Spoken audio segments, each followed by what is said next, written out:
नमस्कार, अपना प्रदेश उत्तर प्रदेश देख रहे हैं आप। मैं हूं आपके साथ पूजा मोहन पांडे। बुलेटिन की शुरुआत करते हुए निकाय के जंग का जिक्र हो रहा है। यूपी नगर निकाय चुनावों का ऐलान होने के साथ ही अब शहर की सरकार चुनने का वक्त भी आ गया है। निकाय चुनाव की रणभेरी बढ़ चुकी है। सभी राजनीतिक दलों ने अपनी अपनी तैयारियां तेज कर दी हैं। आज हम आपको 3 जगहों का हाल बताने जा रहे हैं। बरेली, बागपत और चित्रकूट का हाल बताएंगे कि वहां की जनता क्या सोचती है, उनके जमीनी मुद्दे आखिरकार क्या है, उनसे आपको रूबरू कराएंगे और बताएंगे कि जमीनी हकीकत क्या है। अगर बात की जाए विश्व प्रसिद्ध पौराणिक तीर्थ के तौर पर विख्यात भगवान श्री राम की तपोभूमि चित्रकूट की, तो वहीं दूसरे चरण में होने वाले निकाय चुनावों में यहां का हाल पूरी तरीके से अलग नजर आ रहा है।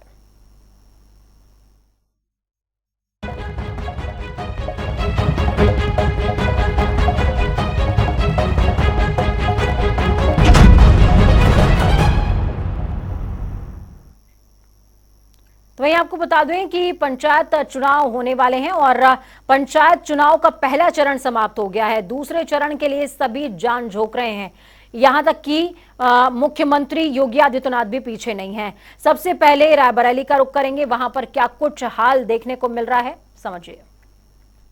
इस वक्त जनता टीवी की टीम पहुंची है बरेली के बहेड़ी नगर पालिका में, जहां पर लोगों से जानेगी कि यहाँ का क्या माहौल है, किस तरह वोटिंग होगी और किसके माहौल में वोटिंग होगी। यहाँ पर करीब 60,000 वोटर है और यहाँ पर जो प्रत्याशी की बात करें तो समाजवादी के समर्थित प्रत्याशी हैं उजमा रशीद। बहेड़ी के क्या मुद्दे हैं? देखिए, जनता का जो मुद्दा है वो तो हमेशा हर चुनाव में हर नेता से यही रहता है कि विकास चाहिए, अच्छी एजुकेशन चाहिए, अच्छी स्वास्थ्य व्यवस्था चाहिए। और जो बहेड़ी की समस्या है, जो चूँकि लोकल बॉडीज़ का इलेक्शन है, तो लोकल जिस स्तर पे चेयरमैन काम करा सकता है, तो उसमें हम तो यही चाहेंगे कि वो ज़्यादा से ज़्यादा विकास कराने वाला चेयरमैन आना चाहिए। बहेड़ी में अब तक कितना विकास हुआ है, इसके बारे में कुछ? देखिए, आप लोग प्रेस से हैं, दिन भर जनता के मुद्दे उठाने के लिए, जनता की समस्याओं के लिए आप सड़क पे रहते हैं, तो विकास जितना भी हुआ है सब आपके सामने है। विकास का जो यहाँ का सिस्टम है कुल मिला के तो बहुत धीमा है। ऐसा तो नहीं है जिसे सेटिस्फैक्शन वाला कहा जाए, बहुत धीमे स्तर पर हुआ। पिछले सभी ने लगभग इसी तरह से किया है। आपका नाम? आप ये बताइए कि बहेड़ी को क्या चीज़ की ज़रूरत है? बहेड़ी में देखिए, लाइट व्यवस्था ठीक होनी चाहिए, पानी की व्यवस्था ठीक होनी चाहिए, और जो शहर में रोड हैं या जितनी भी ये सफाई व्यवस्था है ये बेहतर होनी चाहिए। अब आने वाले चेयरमैन इसमें क्या सुधार करते हैं, क्या नहीं करते हैं, कौन आएगा चेयरमैन जो व्यापारी हित की बात करे, हमारे लिए तो बताना। हमारे साथ और कुछ भी लोग भी हैं, उनसे मालूम करेंगे। आपका नाम? अलीम पप्पू, व्यापार मंडल से ताल्लुक़ है मेरा। बताएं, जो माहौल चल रहा है चेयरमैनी का, क्या कहना चाहेंगे? देखिए, आज यहाँ बहेड़ी में सिंबल अलॉट हो गए हैं और आज से यहाँ चुनाव की जो पूरी प्रक्रिया है कैंडिडेटों की वो शुरू हो गई है। चूँकि बहेड़ी में बहुत लंबे वक्त से चुनाव की प्रक्रिया लोग चल रही है, लेकिन चूँकि चुनाव हटने से लोग ज़्यादा आ नहीं पाए। अब चूँकि ये माहौल पूरी तरीके से चुनाव का बन चुका है, लिहाजा जहाँ तक विकास के मुद्दों की बात है, कुछ और चीज़ों की बात है, यहाँ पर एक शुगर फैक्ट्री हुआ करती है। अक्सर जब कभी भी वहाँ पर गन्ने पेराई का काम शुरू होता है तो एक बहुत बड़ा सिस्टम है कि वहाँ की राख जो है वो बहेड़ी के तमाम घरों में फैल जाती है। और आज से नहीं है, जब से नगर पालिका चल रही है, फैक्ट्री चल रही है, हमेशा ऐसा होता आया है। इस राख से बहुत से लोगों को आज तक नुकसान हुआ है, आँखों में बहुत से लोगों की आंखें भी ख़राब हुई हैं। तो सबसे पहले तो हमारी ये मांग है, जो भी चेयरमैन अब आने वाले वक्त में आएंगे, हमारी पूरी तरीके से मांग है कि इसको बिल्कुल ख़त्म किया जाए, क्योंकि जो जनता के नुकसान पहुंचाएगी यकीनी तौर पर उस चीज़ को ख़त्म होना चाहिए। और इसके साथ साथ एक बहुत बड़ी चीज़ यहाँ बहेड़ी की केसर शुगर फैक्ट्री में हुई है। जैसा कि मुझे पता लगा है कि केसर फैक्ट्री का जो गंदा पानी था, वो गंदा पानी पहले नदियों के थ्रू निकल जाता था, लेकिन अब उन्होंने एक होल पास किया है जिसमें वो पानी पूरी तरीके से बैठ जाता है। और मुझे लगता है जो हमारा नगर पालिका का वाटर है, सप्लाई लेवल जो है, अच्छे पानी में वो पानी मिलता है, जिससे आने वाले वक्त के लिए बहुत बड़ी गंभीर समस्या पैदा हो सकती है। ये बताइए अब तक कितना विकास हुआ जो मौजूदा चेयरमैन ने कराया? मौजूदा चेयरमैन ने जो विकास तो बहुत ही कराया, ऐसा नहीं है। विकास के लिए यहाँ पे डिवाइडर बनवाए, यहाँ ये नूरी नगर लाइन पर यहाँ पे कभी पाइपलाइन नहीं थी पानी की, वहाँ पे 2 वाटर पंप लगाए और वहाँ पे छतरी चौराहे पे रोड बनवाया। मतलब एक ज़रूरत यहाँ पे ज़रूरी थी कि एक स्टेडियम की जरूरत है। यहाँ पे छोटा सा एक स्टेडियम बनाया जाए बच्चों को खेलने के लिए, और एक पार्क की ज़रूरत है। आप क्या चाहते हैं? आप हम ये चाहते हैं कि दोनों चीज़ें जल्द से जल्द, अगर कोई भी चेयरमैन बने वो इस चीज़ को ज़रूर बनवाए। यही बात है। हमारे साथ और कुछ लोग भी हैं, उनसे जानेंगे। आप बताइए। व्यापार मंडल से जी, यहाँ पर जाम की बहुत बड़ी समस्या है। जाम से निजात मिलना चाहिए किसी भी तरीके से, और इस वक्त तो इतनी बड़ी समस्या है जाम की, निकलना मुश्किल है। और कई समस्याएं जैसे स्लाइडर हाउस है और चीज़ें हैं। आपका नाम? मेरा नाम प्रदेश है। क्या समस्या है, कैसा विकास होना चाहिए बहेड़ी में? क्योंकि विकास का तो ऐसा मामला है कि योगी मोदी सरकार ने कितना विकास करा है तो सारी जनता जानती है, पूरा उत्तर प्रदेश और हिंदुस्तान भी जानता है। हम सिर्फ चेयरमैन ही की बात कर रहे हैं। चेयरमैन का तो ऐसा मामला है कि चेयरमैन जो यहाँ के मौजूदा चेयरमैन हैं, मैं मानता हूँ कि 2-2.5 साल कोरोना के निकलने के बाद भी उन्होंने जिस तरीके का विकास कराया है वो काबिल तारीफ है और अच्छा विकास कराया है।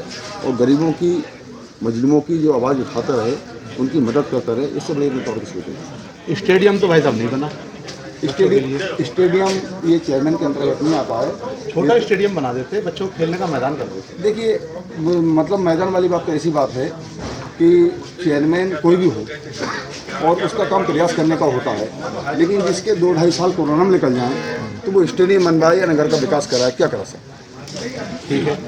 और कुछ लोग हमारे साथ हैं, उनसे जानेंगे कि क्या पूरा मामला है। आप बताइए। हाँ, बहेड़ी में कितना और विकास होना चाहिए, क्या छूट है? बहेड़ी में अभी तक तो कोई विकास हुआ नहीं है। मैं स्टूडेंट हूँ एक, और जहाँ तक आप स्टूडेंटों से पूछोगे तो आप मुझे बताओ, अगर कोरोना में, जैसे भाई हमारे कह रहे थे 2.5 साल निकल गए, बहुत बढ़िया बात है कि पूरे ही भारत में ऐसा था, कोरोना था और सभी सरकारें थीं, नगर पालिका भी वही थी, तो बाकी के जो बचे हुए 2.5 साल थे वो बहुत होते हैं, मैं मानता हूँ। तो उन 2.5 सालों में बहुत विकास हो सकता था। अब जो स्टेडियम है वो ज़्यादा लागत का नहीं है और इंटरनेशनल लेवल का स्टेडियम नहीं है। छोटे सा ही स्टेडियम बन जाए, अगर थोड़ी दिवाले करके, वो भी एक स्टेडियम लोकल का हो जाता है। और आप जो तो आदर्श नगर पालिका है बहेड़ी की, आप चीजगढ़ चले जाओ, छोटी सी नगर पालिका है, तो वहाँ एक हॉल बना रखा है वहाँ के चेयरमैन ने, वो शायद थोड़ी सी रसीद पे, गरीबों का रसीद कटती है, वो फ्री है वहाँ का। और आप रिछा चले जाओ, वो हमारी तो आदर्श नगर पालिका है, ये छोटी छोटी नगर पालिका जो हैं उनमें विकास देखो। आप रिछा में घुसोगे एंट्री में तो गेट बना हुआ मिलेगा, यहाँ जो गेटों के वादे हुए थे मैं जानता हूँ शायद वो भी पूरे नहीं हुए। जो और साथ में हैं उनसे भी जानेंगे, क्या है आप बताइए, क्या होना चाहिए बहेड़ी में? ऐसे तो यहाँ पर अभी काफ़ी सुविधाओं का अभाव है। जैसे आप छोटी छोटी टाउन एरियाओं में चले जाइए, वहाँ पर स्वागत द्वार बने हुए होते हैं, रोड को बहुत सौंदर्यीकरण मतलब करा हुआ होता है, बहुत खूबसूरत लगता है। लेकिन इतना बड़ा शहर, इतना पुराना शहर, और ये एक मंडी मतलब जो है शहर है हमारा, तो यहाँ पर जो है बिल्कुल कुछ भी नहीं मतलब उस तरीके से नहीं हो पाया।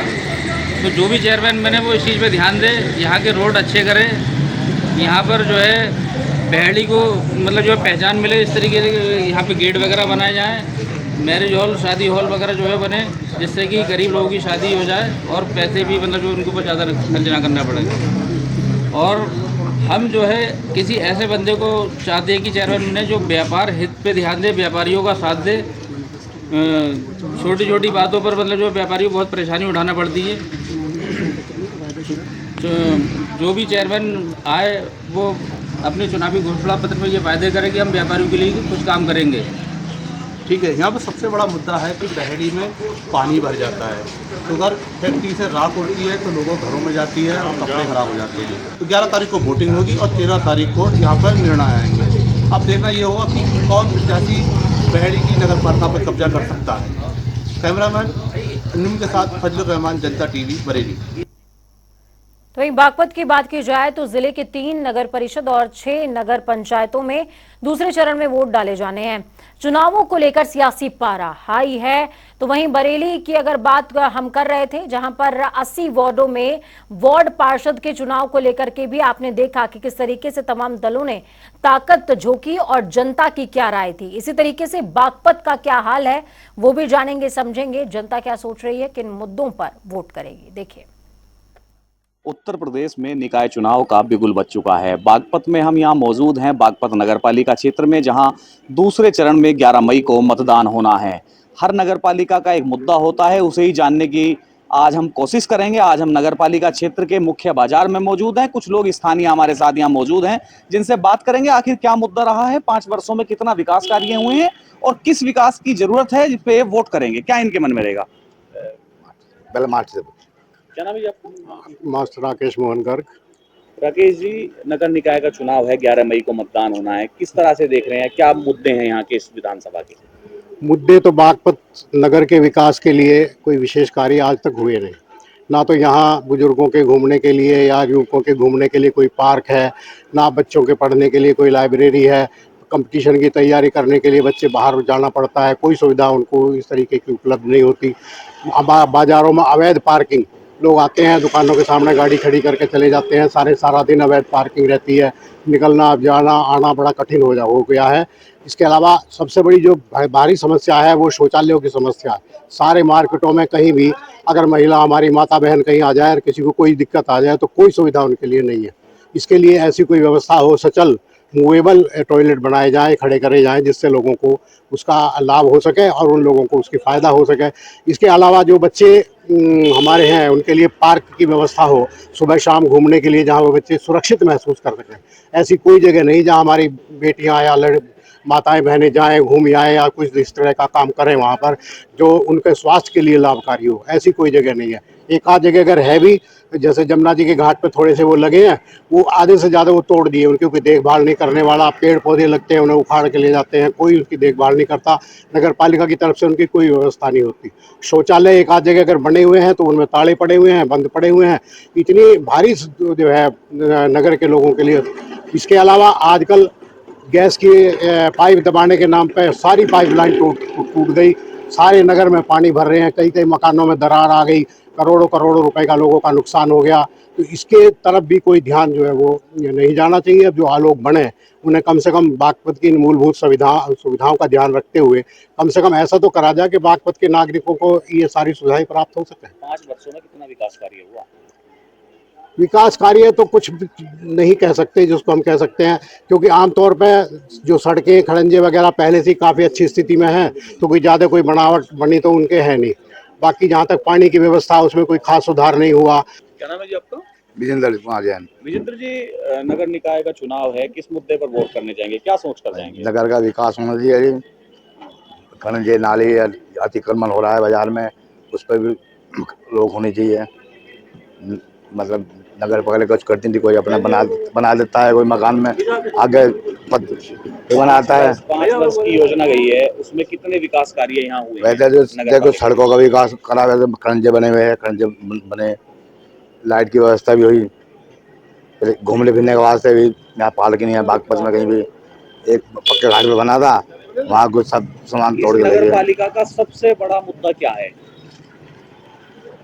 सबसे बड़ा मुद्दा क्या होना चाहिए?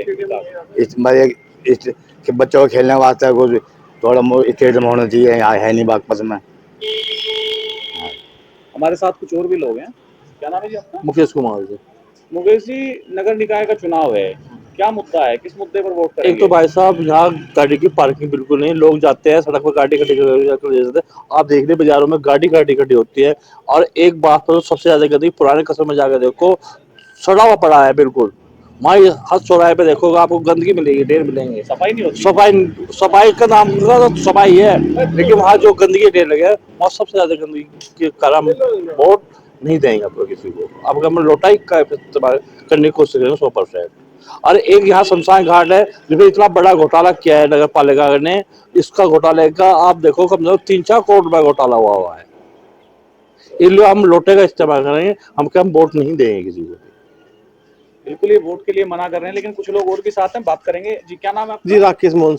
राकेश जी, नगर निकाय का चुनाव है, बागपत नगर पालिका क्षेत्र में आप लोग रह रहे हैं, कितना विकास कार्य हुआ और किस मुद्दे को वोट करेंगे पहुंचकर, क्या मन में रहेगा जब वोट डालेंगे? मन में ये रहेगा जी, जैसे युवाओं के लिए यहाँ पे ना तो कोई पुस्तकालय खुला हुआ है जी, कोई जो आप मतलब किसी को यहाँ शिक्षा के लिए कोई वो ले सकता है, एजुकेशन के लिए पुस्तकालय यहाँ बहुत जरूरी है, जो यहाँ से लोग अपना। और एक जो है यहाँ पे जो स्टेडियम नहीं है खेल के लिए, यहाँ खेल के लिए कहीं भी बच्चे भी खेलने जाते हैं, कहीं भी खेलते हैं, अपना गली मोहल्ले में खेल लिए, कोई स्टेडियम ही नहीं है बच्चों के लिए, इसलिए। और 5 साल में यहाँ कितना विकास कार्य हुए हैं जिन्हें आप?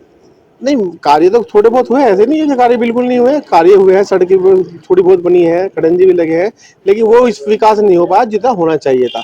ना यहाँ सौंदर्यकरण, देखो आपने कहीं देखा कहीं सौंदर्यकरण के लिए कुछ भी नहीं हो रहा है यहाँ पर, ना कहीं वृक्ष लगाए गए पेड़ पौधे के लिए, यहाँ पेड़ भी लगने चाहिए, पौधे कहीं इस तरह की कोई सुविधा नहीं की है। मेरे हिसाब से पेड़ पौधे लगने चाहिए यहाँ पे, वो नहीं लगवाए पाए नगर पालिका। कुछ लोग और भी हैं हमारे साथ जिनसे हम बातचीत करना चाहेंगे। जी क्या नाम है जी आपका? ये महिलाएं भी हमारे साथ हैं, एक बार बताइए क्या नाम है आपका? क्या नाम है? बोलूंगी नहीं, बताओ आप। मेरा रश्मि शर्मा है। रश्मि शर्मा, क्या मुद्दे हैं? नगर पालिका में कितना कार्य हुआ है 5 वर्षों में?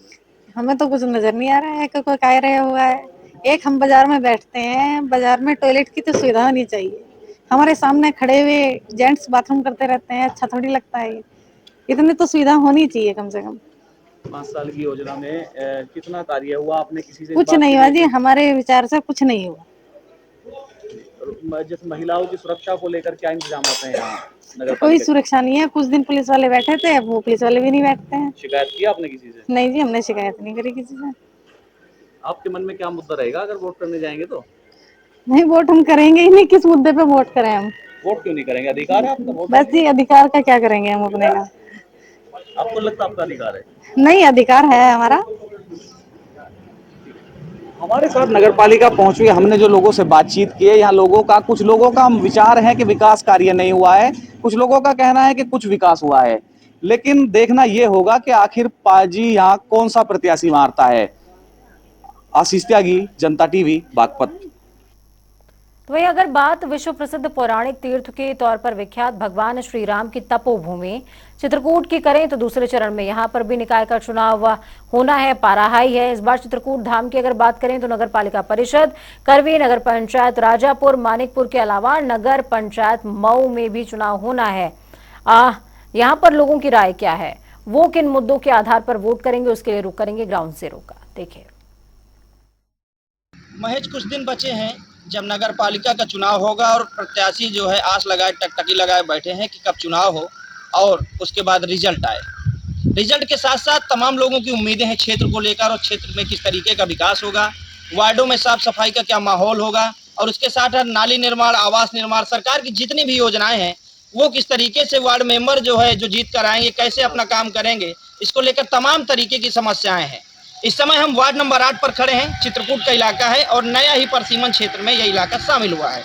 लगभग 37 से 50 वोटर जो है यहाँ पर अपने भाग्य का फैसला वो आने वाली 11 जो मई है वो उस दिन करेंगे और अपने जो वार्ड मेंबर है उसको जिताने का काम करें। लेकिन उससे पहले जनता के बीच हम आ चुके हैं और जनता की क्या कुछ समस्याएं हैं, क्या कुछ मुद्दे रहेंगे। अच्छा भैया ये बताइए कि तमाम तरीके की पार्टियां हैं, उन्होंने कोई भाजपा कह रहा है, किसी ने जो है वो वार्ड में जो है उसको टिकट नहीं दिया गया, तमाम नाखुश हैं, चाहे सपा हो, बसपा हो, कांग्रेस हो। तो क्या लगता है आपको, एक जनाधार जो भाजपा की तरफ बढ़ रहा है, क्या वो डाउन हो रहा है? जो कार्यकर्ता का जो मोटिवेशन है वो डाउन हो रहा है? किस तरीके से काम होगा? काम यही होगा कि भाजपा सरकार बढ़िया काम कर रही है, अच्छा काम कर रही है, लेकिन ये चुनाव व्यक्ति विशेष है, इसमें सब जनता का ध्यान देना पड़ेगा, तभी जाके काम चलेगा, तभी वोटें पड़ेंगी। जो पार्टी कहेगी उसके अनुसार वोट नहीं पड़ेगी, पहले जनता का ध्यान देना पड़ेगा, तब जाके वोट पड़ेगी ना, तभी तो आदमी जाएगा। सुबह से वोट डालने जाता है। ये बताइए कि वोट आप पहली बार इस बार करेंगे, क्या सोचकर वोट दे रहे हैं? यही सोच के दे रहे हैं कि हमारे मतलब आस पड़ोस साफ सफाई हो, झाड़ू लगे समय से, साफ सफाई हो, गंदगी जो रहती है नाली नाला साफ हो, सब साफ सफाई हो, काम हो, समय से सुनवाई हो। नहीं तो 4 महीने से कुछ काम हुआ है यहाँ पर जब से नगर पालिका क्षेत्र में शामिल हुआ है? कोई काम नहीं समझ में आ रहा है, कोई सुनता नहीं है, ना कोई अपने अपने जहाँ वोट पा गए फिर कोई सुनाई नहीं देता, कोई नहीं दिखाई नहीं देता घर में, किसी की कोई नहीं सुनता। ठीक है भैया, आप ये बताइए कि कितने साल के हो गए हैं आप, कितनी बार वोट डाल चुके हैं? क्योंकि पहले ये इलाका ग्राम प्रधानी में हुआ करता था और अब जो है ये इलाका जो है वार्ड मेंबरी में तब्दील हो गया है और वार्ड नंबर 8 है। तो किस तरीके की यहाँ पर समस्याएं थी, आपके क्या कुछ मुद्दे हैं, क्या चाह रहे हैं सरकार से जब ये वार्ड जो है बन जाएगा, जब आपका जीत का प्रत्याशी आएगा? तो अभी 4 से 5 बार तक चुनाव प्रधानी में डाल चुके, 4 से 5 बार इस बार नगर पालिका में आए हैं। अभी तक हमारे गांव में कोई खास विकास नहीं हुआ। जो भी प्रधान भी बना वो अपने सब मर्जी के काम किए हैं, ऐसा कोई काम नहीं किए हैं कि जो पब्लिक को लगे कि ये दोबारा चुनने के योग्य हैं और इनको प्रधान बनाया जा सके। और जो है ऐसी कुछ समस्याएं जो है बहुत सारी हैं, गौवंश की समस्याएं हैं कि रोड में आए दिन एक्सीडेंट होते हैं, जो है उनकी कोई देख रेख नहीं है कि कोई नगर पालिका का ही आए और इनको जो है हटाए रोड से। और रोड में गौशाला जो है यहाँ का बहुत दूर है, रोड में सारे जानवर रहते, यही समस्या है। और ये भी समस्या है कि जो पात्र है उसको वो सुविधा मिल नहीं पाती है, जो पात्र नहीं है उसको वो सुविधाएं मिल जाती हैं। सब अपने अपने विचार के जो है काम होते हैं। तो हम तो ये चाहते हैं कि जो है जो ऐसा कोई नेता बने कि जो सबकी सुने, जो पात्र हो उसको वो सुविधा दी जाए, जो अपात्र हो उसको ना दिया जाए। हम ठीक है।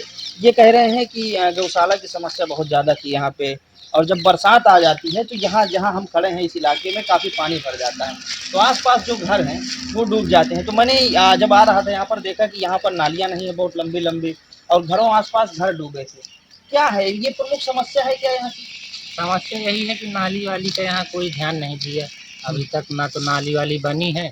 और जो अब देखिए आगे अब चुनाव है, लोकल प्रत्याशी चुन के और अपने हिसाब से जनता ही कार्य करवाएगी, सरकार के बस का तो है नहीं। तो अपने हिसाब से प्रत्याशी अपना लोकल प्रत्याशी चुनेंगे, ना कि पार्टी बेस का, जो कि यहाँ की जनता का ध्यान दे और विकास करे। अच्छा, यहाँ पर इस दुर्घटना के कारण यहाँ पर जो है जो पहले साधन चलते थे 8 बजे छूटा करते थे और कई